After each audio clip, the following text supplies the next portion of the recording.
Halo, langsung aja ya. Di sesi bedah materi kali ini, kita bakal ngebongkar habis soal pelaksanaan tindakan karantina hewan. Spesifiknya, soal pengawasan terintegrasi buat lalu lintas ruminansia besar yang ngelewatin rute multiport multimoda. Nah, ini semua nyambung langsung ke aturan terbaru kita, yaitu SK Deputi Karantina Hewan nomor 17 dan nomor 9 tahun 2026. Ingat, ini bukan sekedar mindahin sapi dari titik A ke titik B ya. Ini adalah operasi biosecurity nasional tingkat tinggi. Biar gampang, kita udah petakan alurnya nih. Kita bakal mulai dari ngomongin ancaman penyakitnya, lalu masuk ke definisi-definisi penting, syarat dokumen dan lab, terus kita ikutin tuh gimana perjalanan transitnya, sampai terakhir, bagian yang paling krusial, sanksi dan aturannya. Yuk, langsung kita bahas.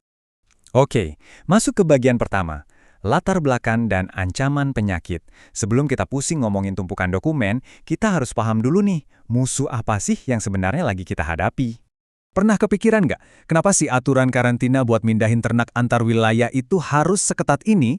Jawabannya simple, tapi fatal dampaknya. Biosecurity nasional. Ruminansia besar itu kan penyumbang protein raksasa buat negara kita.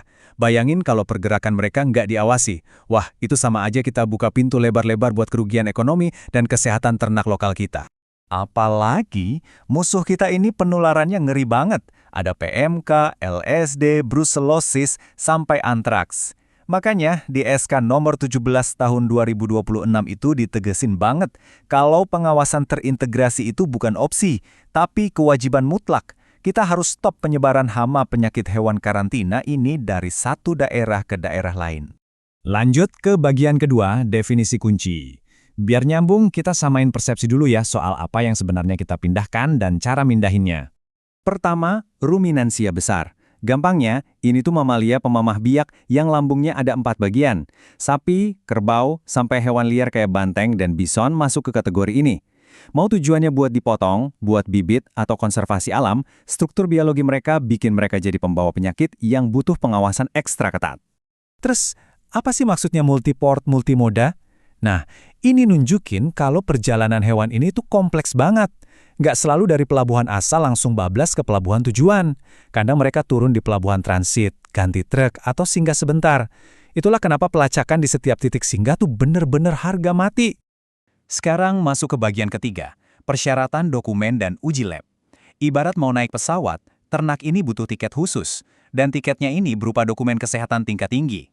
Jadi gini, tanpa dokumen-dokumen sakti seperti sertifikat veteriner, bukti vaksinasi PMK dan LSD, serta hasil uji lab resmi, ternak kalian nggak bakal bisa kemana-mana. Ini pertahanan lapis pertama kita. Nanti, pejabat karantina di tempat pengeluaran bakal ngecek dan nyocokin langsung kelengkapan dokumen ini dengan fisik hewannya. Tolong catat angka ini baik-baik ya. 30 hari. SK nomor 17 bilang, hasil uji lab itu umurnya cuma 30 hari sejak diterbitkan. Lewat dari itu, hangus. Oh ya, satu hasil lab cuma berlaku buat 1 kali jalan aja. Nggak ada tawar-menawar soal ini. Kalau kita lihat ke SK Deputi nomor 9 tahun 2026 soal labnya, ini juga spesifik banget. Metodenya pakai detect disease, standarnya itu target prevalensi minimal 10% dengan tingkat kepercayaan 95%. Jadi kalau di lapangan ada hewan yang kelihatan sakit, petugas langsung sigap melakukan judgment sampling untuk ngecek potensi PMK atau LSD. Oke, dokumen beres. Sekarang masuk ke bagian keempat, perjalanan transit. Kita ikutin yuk gimana sih alur operasionalnya dari titik nol sampai ke tujuan akhir. Alurnya terstruktur banget, mulai dari tempat pengeluaran di daerah asal, lalu lewat UPT transit, sampai akhirnya merapat di tempat pemasukan tujuan. Kenapa harus gini? Biar pejabat karantina bisa terus mantau di setiap titik henti.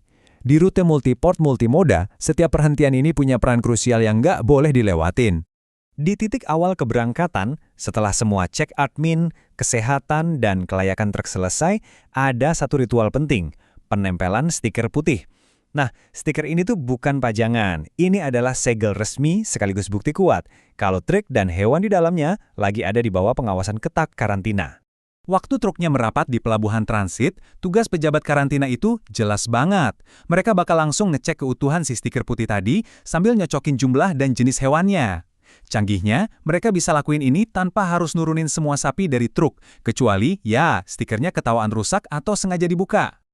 Sekarang kita sampai di bagian kelima, aturan dan konsekuensi.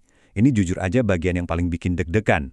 Apa sih jadinya kalau ada yang nekat potong kompas atau sengaja nggak lapor di pos transit?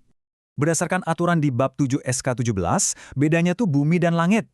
Kalau kalian mikir nggak lapor di transit bakal bikin cepet sampai, itu salah besar.